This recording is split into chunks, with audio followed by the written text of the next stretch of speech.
Hey there, Soul Shines, it's Michelle here, and I'm inviting you to wake up and live. And I am currently at a park, and I apologize for the background noises. They're doing something in some house over there. I didn't expect it to be a noisy park. And I do have kids with me that are very curious about what I'm going to do over here. Hi, go play. Had a couple moments to stop and kind of enjoy the great day as I have a couple hours in between taking one child to work and the other child to work. They work at the same place. One of them just got called in to work earlier. Okay, and I really don't know where to look on this screen, so we'll see how it works. So I apologize. I can tell that when I look at the screen, it looks like I'm looking way off into space. Maybe the camera's down here. I don't know. Anyway, I know it's been a long time since I'd made a video for this channel, and I just don't know what to say. If you've known me any, you know that I kind of go down rabbit holes with things, different aspects of learning about people, and I especially love things that have to do with personality. So my most recent rabbit hole has been human design, and human design has showed up in my experience many times, and every time it shows up I'm just like, no, I don't agree with that chart. I don't feel like it's me. I don't feel like it's accurate. And I really been resistant and repulsed by human design. And yet almost all of my energy worker friends are like, what's your human design? Blah, blah, blah. And I'm just like, my goodness. I apologize if that makes noise. I get my notifications going, and I kept them on in case my daughter calls. So as I was just going about life, I came across the concept of cosmic human design, and cosmic human design is based on a true sidereal astrology. So that was interesting. So in regular tropical astrology, it's based on the seasons, and in that one I am a Sagittarius sun, Libra moon, and Gemini rising. And it kind of resonates, like I really do resonate with the Libra moon, and it kind of resonates with me and stuff. But I did my true sidereal chart, and in that one I have a Virgo moon and a Scorpio sun, and I have not read about any of the other things, but what I've read about those two, it's like eerie. The Virgo moon, I'm just like, oh my gosh, like, could we just be describing me anymore? The Scorpio, there's certain aspects about the Scorpio that I'm just like, oh. But I have to admit that the Scorpio energy actually makes a lot of sense, and it's the first time I've actually related to a sun sign. So I definitely suggest checking out your true sidereal. It's spelled sidereal, S-I-D-E-R-E-A-L, sidereal. I guess technically it should be sidereal based on English language, but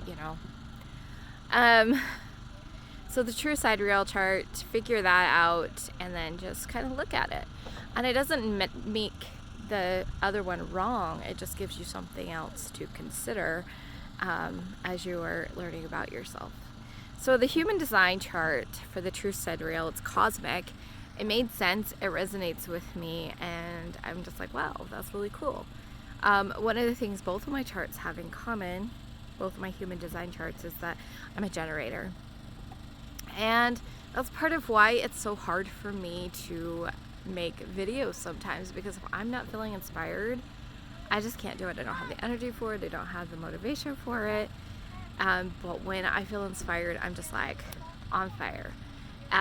So that's part of why my videos here are so chaotic, all over the place, no consistency.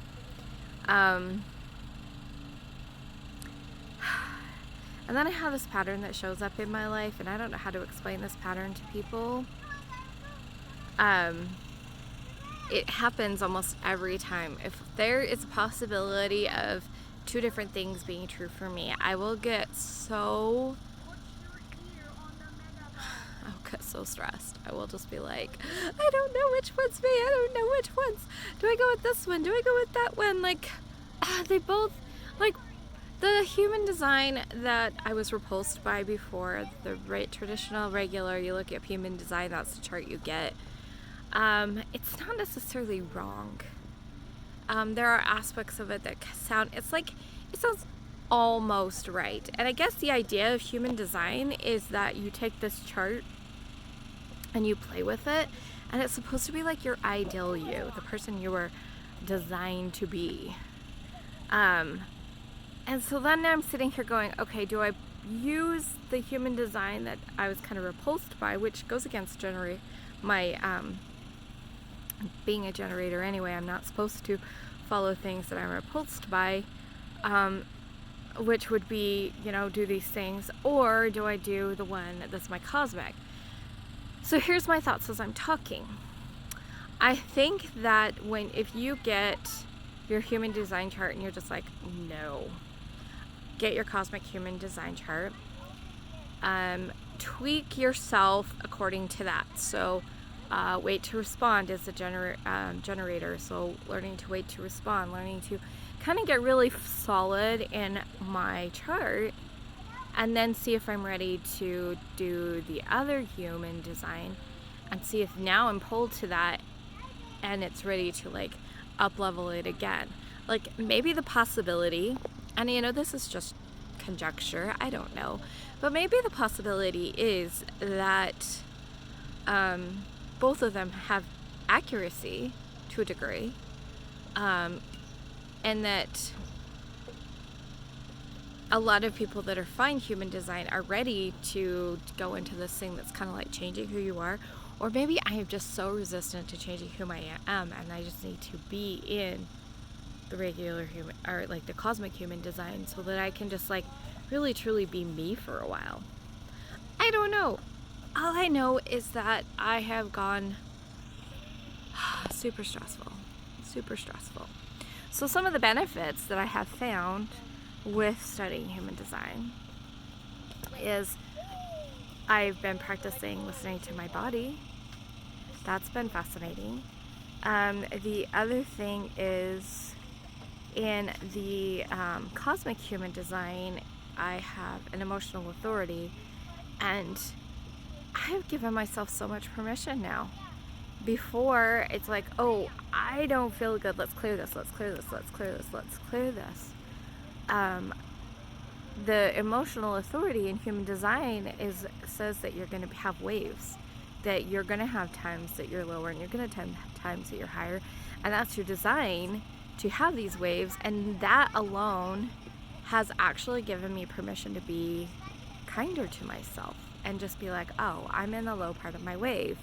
And so whichever chart feels right for you, there's benefits of it. There's benefits of astrology. Some people think astrology is nuts. And I have always agreed that just finding out your sun sign, using it to predict your life, I think that's silly. Finding out your whole chart can help give you a lot of insight into yourself. Finding out now my true sidereal chart has given me more insight into myself.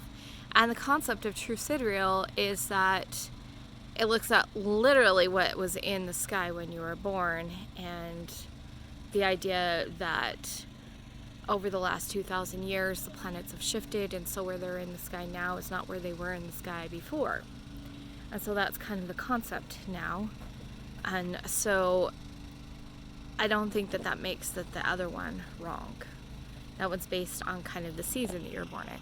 Now the problem with the season you're born in is, then shouldn't it be flipped when you're in the southern hemisphere? And apparently there are some astrologists that do flip it for people. So just some things to consider, some things to think about. I don't know if it's inspiration to you. I just felt like I needed to make a video today, and this is kind of what's in my head right now, so I'm talking about it. It's kind of the thing that put me into a tailspin yesterday, and I'm talking about it. I also got reminded this morning about my magic. Darla do. Sorry. She just sourced magic so often. She wrote a book called Shift the Field. Highly recommend you check her out. And she reminded me that it doesn't matter what my human design is. I know intuitively things, and when I follow the intuition, things are right. So it's just kind of another way to look at myself and remember myself. So that was kind of cool, little tidbit there for you. Just because one system says you do things one way doesn't mean that doing them a different way is wrong. Listening to that voice in my head as it guides me is not wrong. In fact, usually that voice is very right. Listening to my body is not wrong, and it's a very good thing for me to get in tune with, especially when it comes to what does my body want to eat today, what does my body want to do today. As far as business choices go, I haven't figured that out yet. Do I follow my gut reaction? Do I follow that voice in my head? Do I kind of work together with the two? These are the things we get to figure out as we're on our journey. As we're on, and self-discovery is so important for me, knowing who I am. Helping other people know who they are. It's just so important to me. And so that's why I share these information with you. Spending lots of time on my other channel. I am doing consistent videos over there. So if you are interested in the creative world of crafts, yarn things, I'm a yarn tuber now. I do my knitting and crochet tutorials, share my works in progress and stuff. So if you're interested in that kind of stuff, I will leave a link in the description box on how to get to my other YouTube channel. Remember, everybody, to let your light shine big, bright, light, and beautiful, and I will see you guys next time.